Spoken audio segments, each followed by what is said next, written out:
Okay, great rising, beautiful beings.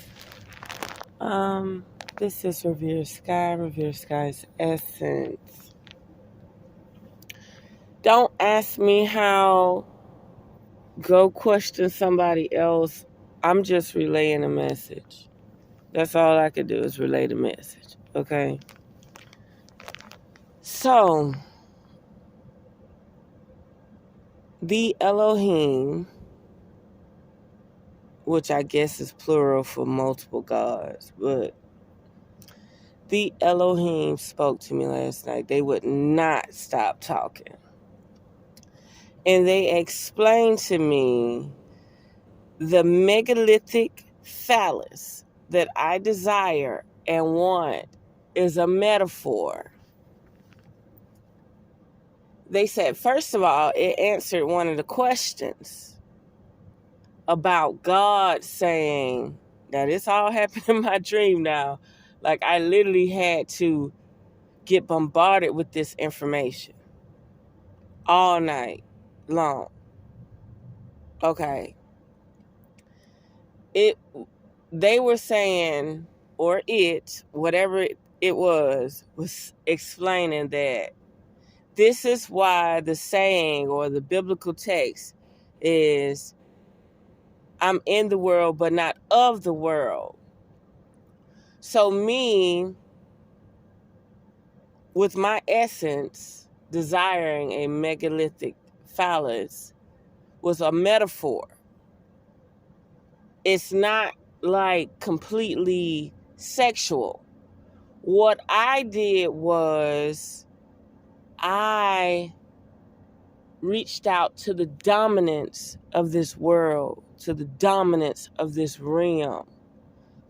So when God said, be in the world, but not of the world, that showed that this plane of existence, this earthly realm that we're on, this is not our home. This is someone else's home. I debate in the shadows with multiple people, okay? Like I wish that these debates, I could actually record them and put them on social media, but they are very sketchy debates, right? And it makes me think, everything about this world atrophies our nature, atrophies our existence. There's no way that a race of beings can pollute the water, pollute the air, contaminate the food, bring electromagnetic radiation to our homes. How is a being able to contaminate the air, water, food, land? They're not here. They're not here. And we're not supposed to be here either. The race for space needs to be our number one priority.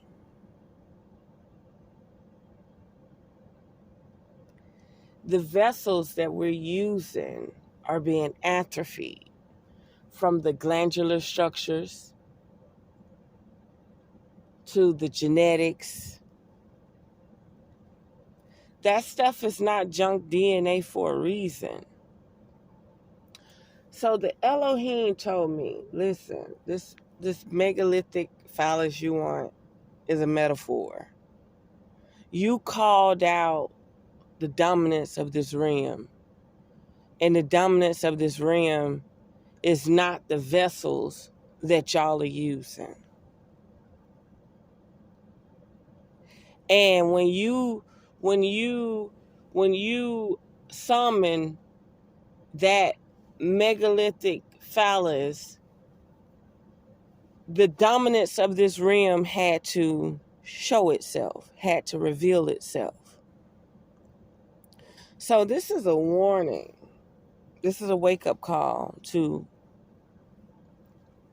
my fellow human counterparts, man or woman, female genitalia or male genitalia. Let me hip you to something, okay? This is a wake-up call that you need to be 100% wholeheartedly working on being self-sustained, because the beings of this realm and this world have no remorse for us. They are not trying to help us. They are racing for space and time, just like us. And the more we sit around waiting for someone to help us, we're going to lose this battle. And for the people that don't understand that we are at war or we are at battle, and they're actually a race of beings that have outwitted you, have outsmarted you,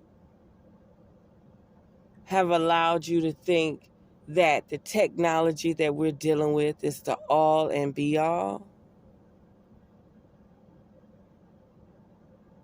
There's no time for us to continue to enjoy the technology that they gave us. It's time that we start doing our own research and we start building as soon as possible and utilizing the tools already readily available to us.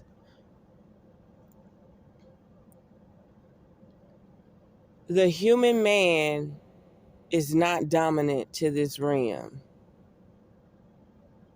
He is not the highest on the food chain. I summons that. The human man, especially the melanated man, got a lot of work to do. There is a being on this realm, in this plane, observing us, manipulating us, and he dominates the human man. He has put the human man, the melanated man, where he is today. Confused, lost, feeling like everybody holding him back. But it's a lack of knowledge, it's a lack of power, it's a lack of governance, it's a lack of self-governance.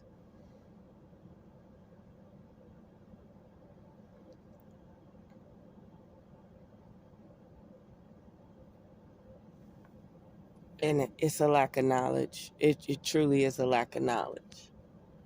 Yeah, the Elohim said, it's not, you need this megalithic phallus. You needed to know who actually dominated this realm. And it had to show itself. Because a woman does not continue to, a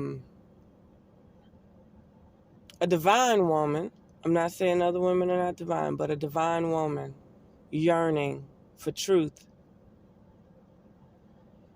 she does not continue to love something that is being atrophied, diminished. Do you see these women? Do you see how women are built? Do you see how women are built? See, women still have protective genes, but men are able to be the male's DNA. This is all allegedly, hypothetically, theoretically now. The men are actually able to be tampered with a lot easier than a woman. Do you see how a woman is built? Like, even if you see a slim, trim woman with hips and booty, I mean, she's petite with hips and booty, and you look at the guy, they don't match. They don't match. You got a lot of Amazonian women, and you got a lot of little bitty tribal men. It does not match. It's like that God gene is still in that woman, and all the gigantic men are either in prison, dead, crazy, some weird shit, right? It does not match. You can see it. It does not match. So, when a divine woman yearns for something more gigantic, it's not always the physical. It's a metaphor for saying, who dominates this realm? Who dominates?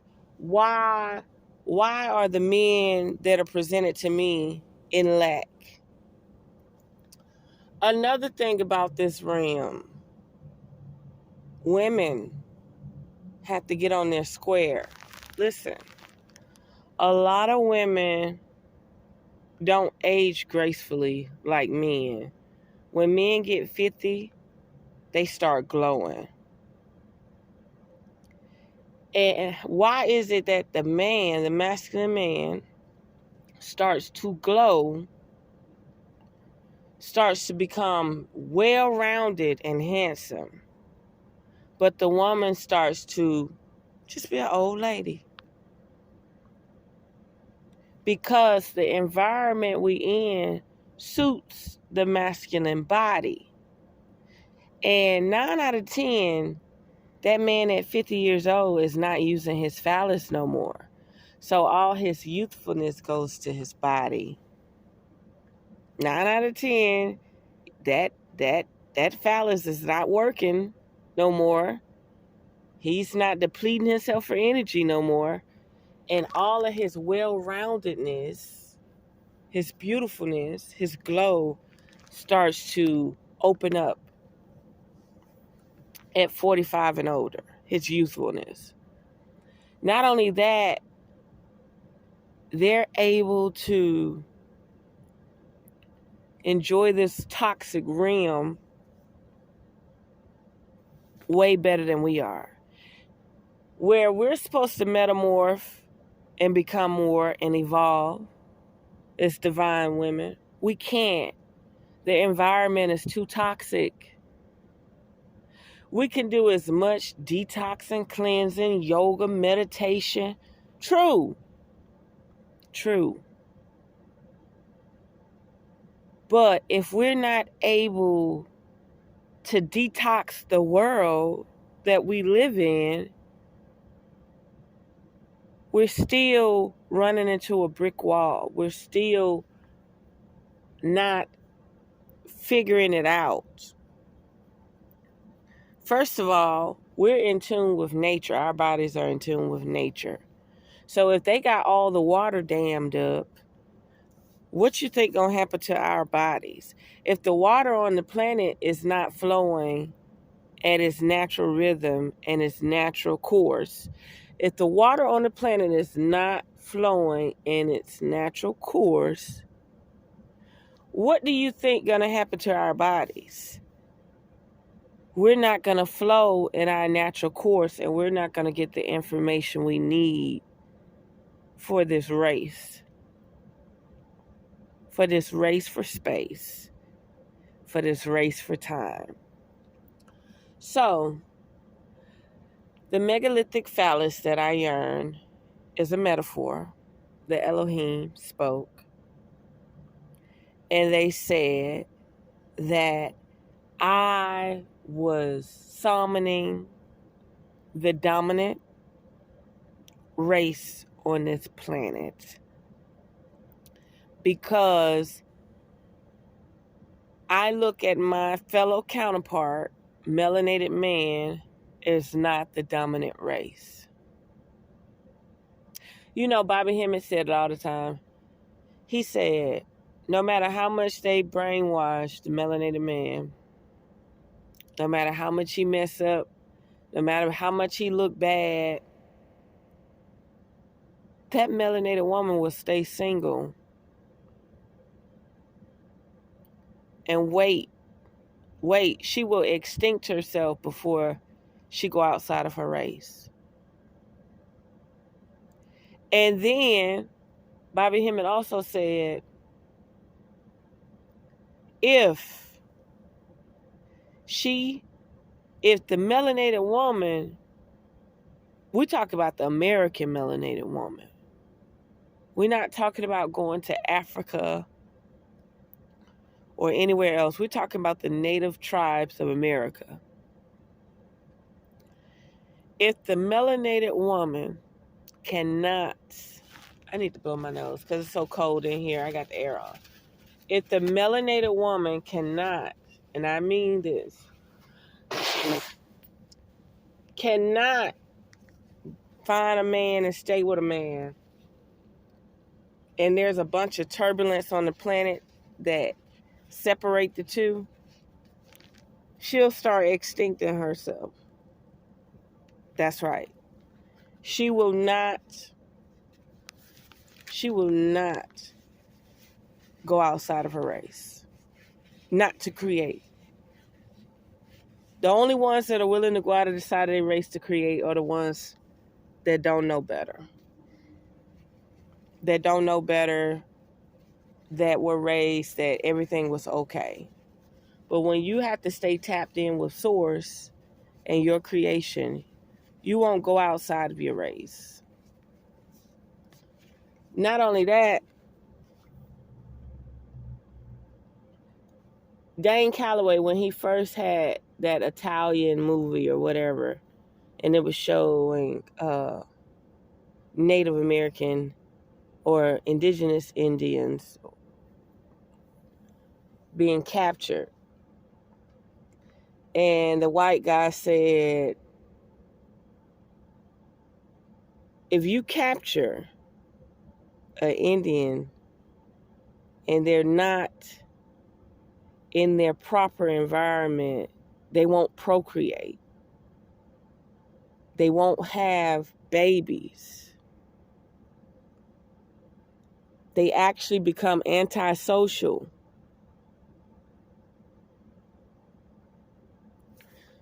So all these people around here don't understand they were really never really slaves. They were just indigent servants or whatever you call it, because they had to keep them in an environment so they could procreate. They was just servants. They were never slaves. They had to literally keep them in an environment so they would procreate. Because if they weren't in an environment where they felt safe to procreate, they wouldn't procreate. And if you're spiritually on your shit, you know better. If that God gene is in you and it's active, you know better. You know better than to keep bringing children in a world where you have no control. You know not to have children being born into this world. Come on now. Soon as your child born, you're getting them a birth certificate in a corporation. They have no ties to the land. Soon as they're born, living flesh and blood, you're getting them to sign a birth certificate and getting a social security card with all capital letters, and you have no identity of self, natural self. All you got is a dead corpse. Straight out the womb. You have incorporated You're a flesh and blood child. Man, there got to be a better way. There got to be a better way. There's no animal on this planet incorporating their child.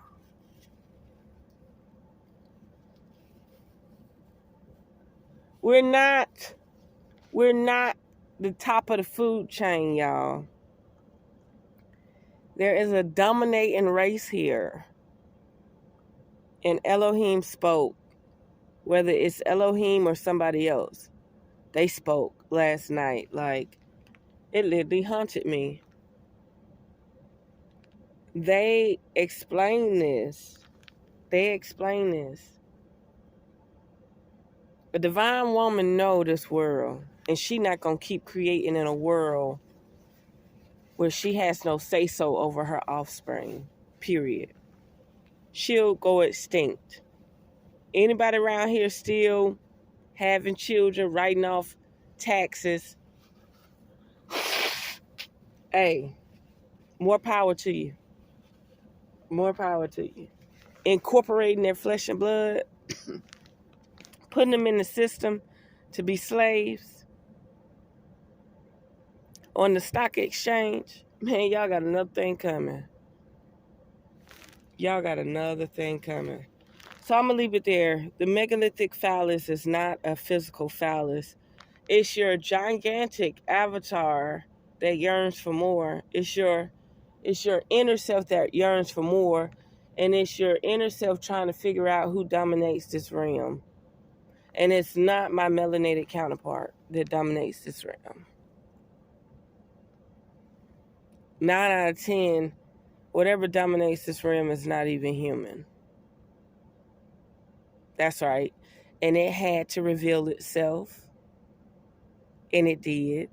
Did it scare me or anything? No, because when you look at your melanated counterpart as weak, anything could turn you on.